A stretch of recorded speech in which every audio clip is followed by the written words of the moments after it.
grabe no. So may testimony po yung ating doktora from Bakakay. Siya po ay pediatrician dito sa Bakakay Albay. Ngayon po may testimony siya doon sa bata na nakagat ng lamok. Ay grabe no. Mababa yung ano yun, ano yun? Platelet. Ay hindi ko masabi. Ikaw na lang po, Dok. Ayan, so Good morning po. yan. May isa pa akong pasyente, 2 years old po na dengue. Tapos, minomonitor ko lang po sa clinic kasi nga, ang daming pasyente ngayon at punong-puno yung mga hospitals. 65 na lang yung platelet count niya.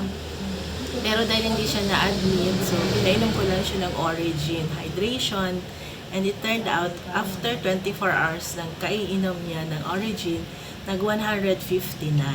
Biruon mo yan. Grabe yung nangyari, no?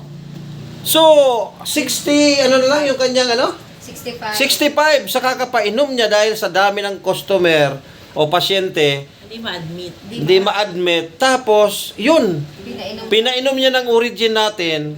Ay, grabe, 24 hours. Tapos, tumaas yung kanyang ano? Ano yan? Pina-repeat ko yung platelet count niya. Grabe, no? Kaya ikaw, grabe, no? Ano pang hinihintay mo? Doktora naniniwala, tapos ikaw hindi. Ano ka ba naman? Sumabay ka na. Go, go, go.